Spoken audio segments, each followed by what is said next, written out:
Assalamualaikum warahmatullahi wabarakatuh.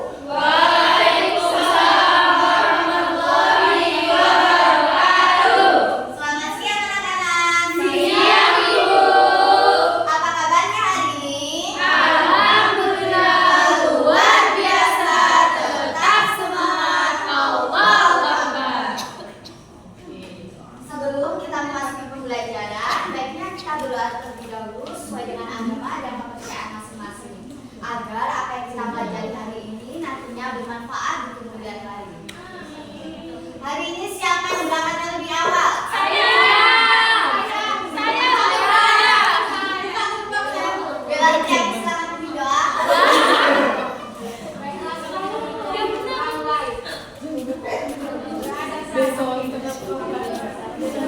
Nah, setelah kita berdoa, kita akan menyanyikan lagu Garuda Pancasila.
Ikan, Bu.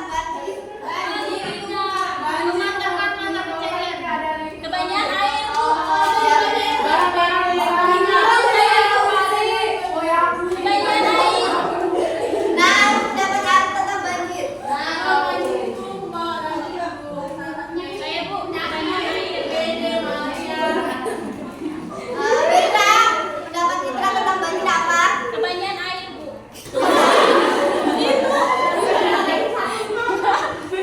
Jadi, teman-teman atau anak-anak yang kalian sebutkan tadi adalah benar.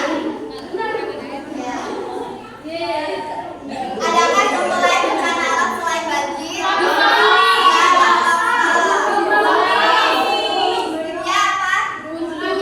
Ya, yang lain?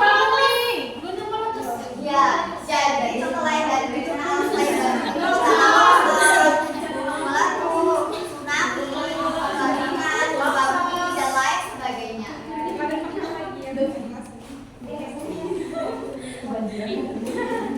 Jelas-jelas banjir yang banyak air.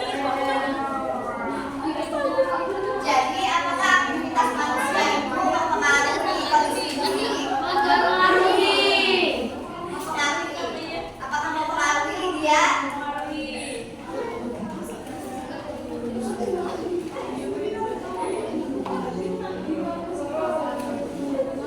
Agar kalian lebih paham tentang bencana alam, itu ada bacaan non-fiksi. Banjir bukan sekedar bencana alam. Jadi, ibu minta satu persatu untuk membacakan teks tersebut. Mulai dari Siti Putriani, kemudian aku, dan selanjutnya adalah Rika. Untuk paragraf yang pertama, silakan. Banjir bukan sekedar bencana alam. Memasuki musim hujan terjadi peningkatan curah hujan di beberapa wilayah di Indonesia. Tidak ada terbukti begitu hal yang berarti berbagai faktor menyebabkan jadi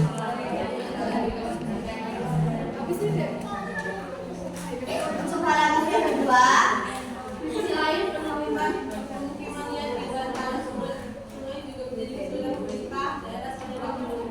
Dari tahu warga yang tinggal di bantaran sungai di Gunung Jakarta harus selalu akan ketika curah hujan meningkat. untuk paragraf yang terakhir, Cari aktivitas harian warga seperti mencuci, membuang sampah di sungai juga makin mempercepat pendangkalan sungai. Di Manado, Sulawesi Utara, rawan banjir dan longsor justru terjadi akibat pembangunan kota yang tidak mengindahkan topografi. Sebagian besar wilayah Manado terdiri atas perbukitan, sementara wilayah daratan dan merupakan datar sangat terbatas luasnya. Sejalan dengan bertambahnya penduduk, banyak bukit dan wilayah kemudian diubah menjadi perumahan. setelah kalian membaca dan juga mendengarkan teman kalian, jadi di sini gua akan bagi kalian menjadi 3 kelompok. Kelompok 1, kelompok 2, dan juga yang belakang kelompok 3. Jadi tugas kalian yaitu mencari ide pokok atau gagasan utama dari setiap paragraf serta mencari informasi penting di dalam teks tersebut. Silakan. Jika kalian tidak paham, silakan tanyakan. Sudah, Bu.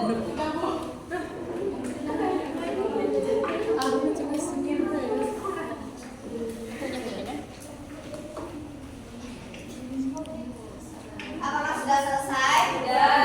Silakan kelompok 1 untuk melakukan presentasi.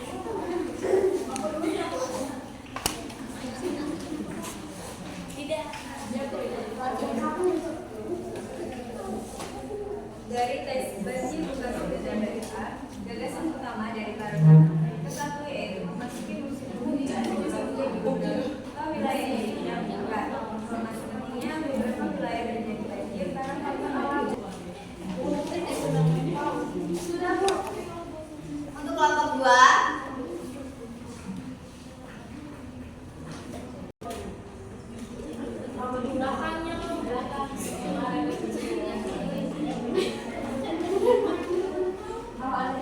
Gagasan pertama, pemerintahan sebenarnya melakukan penertiban pemukiman yang di bantaran sungai.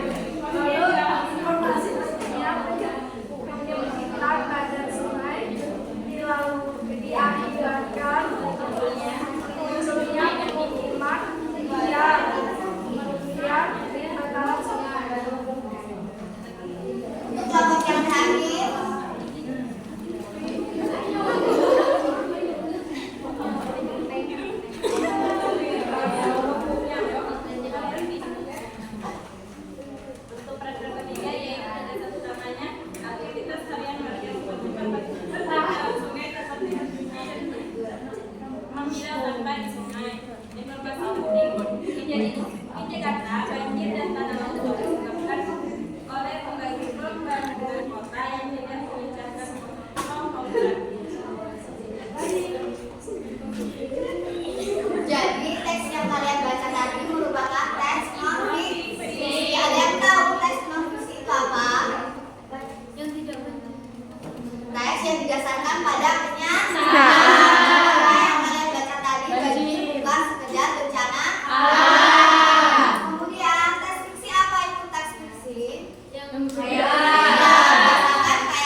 tugasnya dikerjakan di rumah dan besok ditunggu di meja ibu. Itu apa Bu yang di meja kok tidak dibuka? Ya, Bu. Di sini ibu ada botol. Setelah ibu ini habis, kemudian ibu buang itu jadi salah satu cara atau solusi kita untuk mengurangi sampah adalah dengan melakukan daur ulang. Ada yang tahu daur ulang itu apa? Barang-barang yang sudah tidak terpakai menjadi barang yang berguna. Sampah itu mempunyai dampak nggak sih bagi manusia? Ya, ketika kita membuang sampah di sungai, kemudian sampah tersebut semakin menumpuk, hal itu akan menyebabkan sungai tersebut menjadi tercemar. Dan pada saat hujan nanti akan menyebabkan banjir. Kemudian, bagaimana sih cara kita menjaga lingkungan? Ada yang tahu? Buang sampah sembarangan. Yeay, dapat mystery box. Dapat mobil. Jadi ada beberapa cara yang dapat kita lakukan untuk menjaga lingkungan. Yang pertama adalah melakukan reboisasi. Apa itu reboisasi? Kemudian yang kedua yaitu membuang sampah pada tempatnya. Yang ketiga, Kurangi sampah plastik. ya, dan yang terakhir yaitu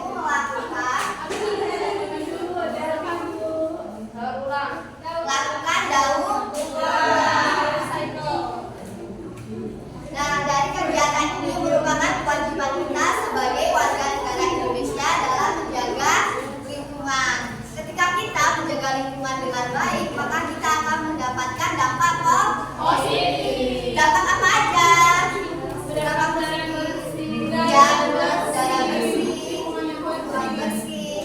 Tetapi jika kita tidak menjaga lingkungan, kita akan mendapatkan dampak negatif. Contohnya apa, Fitri?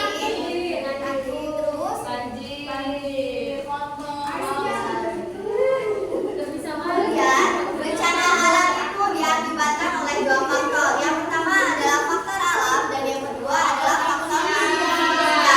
Faktor alam tadi sudah kita sebutkan tadi. Yang pertama adalah karena cuaca dan juga iklim. Yang kedua karena ulah manusia. Ulah manusia tadi seperti apa? Membuang sampah. Kemudian cuaca dan iklim. Musim di Indonesia ada berapa? Apa aja? Nah, dampak dari musim kemarau apa? Nah, terus apa lagi? Kesulitan mendapatkan air. Ya, dampak dari musim penghujan. Yang lain? Ya, betul.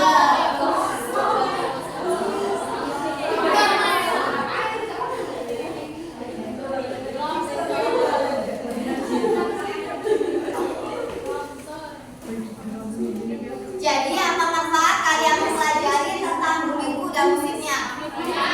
Apa aja, Sarah?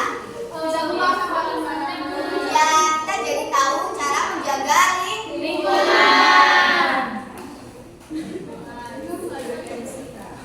Jadi bagaimana perasaan ketika belajar hari ini?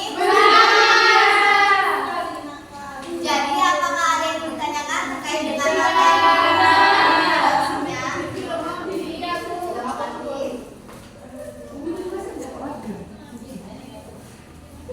Jadi besok kita akan mempelajari tentang materi baru lagi, yaitu tentang gerhana matahari dan juga gerhana bulan. Kalian pelajari terlebih dahulu, nanti jika ibu tanya kalian sudah Nah, untuk tugasnya jangan lupa kertas tadi dikumpulkan di meja ibu ya.